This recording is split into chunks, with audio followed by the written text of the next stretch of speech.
आज हम एक ऐसे महापुरुष के बारे में बात करने वाले हैं, स्वामी विवेकानंद जी, जो एक ऐसे संत हुए जो भारत में आज से 150 वर्ष पहले ही उस भविष्यवाणी कर दिए थे कि भारत की राजनीतिक व्यवस्था कैसी होगी आने वाले समय में और यहाँ की जो धार्मिक स्थिति है वो कैसा होगा, और ख़ास तौर पर हिंदू धर्म के बारे में।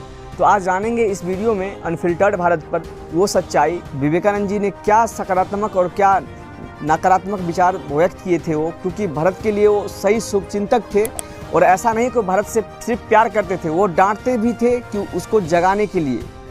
तो आइए जानते हैं इस वीडियो में कि आखिर उन्होंने उनके लिए आज भारत को क्या सीखना चाहिए उनके विचारों से, और शायद उनके अभी आज की भारत में उनको सुधार लाना चाहिए। तो सबसे पहले जब विवेकानंद जी अपने वयस्क अवस्था में हुए तो वो भ्रमण करते समय उनको 5 सबसे बड़ी बीमारी यहाँ दिखी। वह है गरीबी और शिक्षा, जातिगत भेदभाव और यहाँ धर्म का जो बीच में विवाद है, और 5वां जो सबसे बड़ी समस्या है कि यहाँ लोगों में एकता नहीं देखे वो। आखिर आने वाले समय में भारत को आखिर इसके इलाज के लिए क्या करना चाहिए।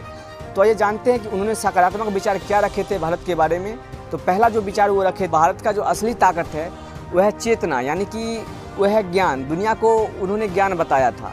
अब उनका कहने का मतलब है कि यहाँ इतिहास गवाह है, आज तक भारत ज्ञानों की भूमि है। चाणक्य यहाँ से दिए हैं। आज भी आप जब देखोगे तो गूगल के CEO भी यहाँ के हैं। भारत दुनिया में आज तक जो है ज्ञान का सप्लायर रहा है, लेकिन हम शायद अपना अस्तित्व भूल गए हैं। अब वहीं दूसरी सबसे बड़ी बात करते हैं, भारत की जो संस्कृति है दुनिया की सबसे पुरानी सभ्यता है और संस्कृति है, क्योंकि इतिहास गवाह है यहाँ कई बार आक्रमण हुए हैं, कई युद्ध लड़े गए हैं, क्योंकि भारत जो है ज्ञान और सहनशीलता का जो है प्रतीक है।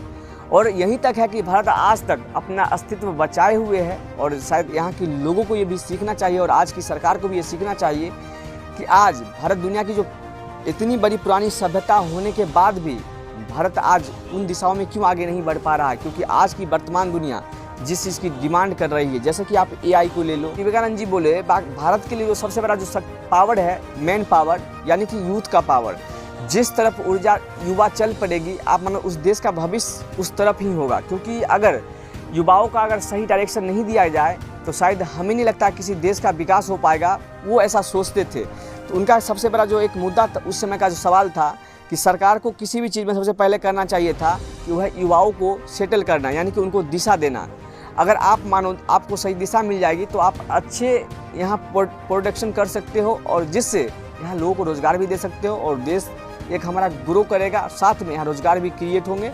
इस वजह से यहाँ गरीबी भी घटेगी। तो वहीं पे विवेकानंद जी गरीब की सेवा को धर्म क्यों बताए हैं, क्योंकि उनका मानना था गरीबी के मामले में कि अगर सब लोग कोऑपरेट करके अगर गरीब का हाथ थाम के अगर ऊपर निकाल लिया जाए तो शायद कॉरपोरेशन से हम गरीबी को दूर कर सकते हैं। लेकिन आज के भारत में जब आप देखोगे, आज है वो भौतिकवादी है, यानी कि लोग अगर आपको समाज में इज्जत देंगे तो उसके पीछे देखेंगे कि आपके पास भौतिक साधन कितना है, संसाधन कितना है, आपकी समाज में कितना वैल्यू। थोड़ा अलग निकलिए, क्योंकि ये सही दिशा नहीं है धर्म के मामले में।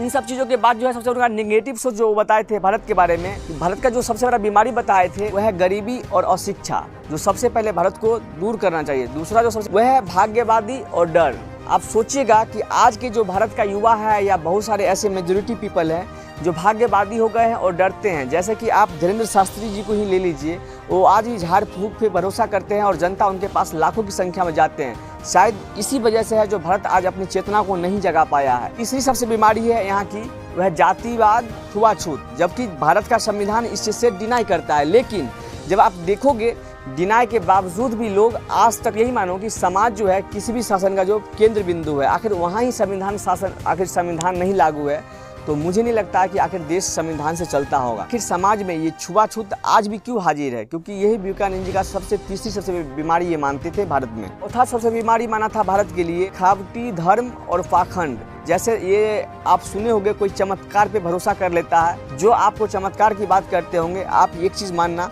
कि शायद आपकी या हमारी सीमाओं की बाहर की बात करता है। इसीलिए आप एक बार सही मनुष्य होने के नाते उस चीज़ को आप कल्पना करिए और देखिए कि ऐसा तो नहीं हो सकता है, क्योंकि ये तो आप सुनो, ईश्वर अपनी शक्ति किसी के पास तो नहीं दे सकते हैं। लेकिन ये सब पाखंड की वजह से, और एक ही चीज़ मानो कि जो लोग, कुछ लोग हैं मानने वाले जो शायद इन सब चीज़ों पे भरोसा करते हैं और सही गुमराह करते हैं उन लोगों को जो उन पे भरोसा करते हैं। सबसे बड़ी कमजोरी है वह भारत के आत्मविश्वास में कमी, यानी कि जब आप सोच लेते हो कि आप कुछ बड़ा नहीं कर पाओगे तो आप निश्चित मानो कि आप सच में कुछ बड़ा नहीं कर पाओगे, क्योंकि जब आप सोचते हो उसके अकॉर्डिंग तो आपकी जो शरीर में या पूरे देश का जो माहौल बनता है उस तरफ बनता है। लेकिन आज भी भारत विश्व के अन्य देशों से जब देखोगे तो आज दुनिया के सबसे ज़्यादा पॉपुलेशन वाला देश भारत है, लेकिन जब आप वही अर्थव्यवस्था में देखते हो तो हम चाइना से आज 7 गुना नीचे हैं, वहीं अमेरिका से मानो 8 गुना 9 गुना नीचे हैं।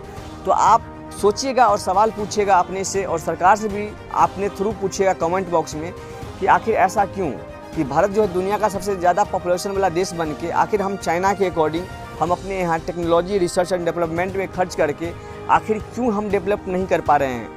इसके कारण को आप ढूंढिए, और आप चाहते हैं कि अगर आज विवेकानंद जी जिंदा होते तो आखिर भारत के बारे में वो क्या सोचते।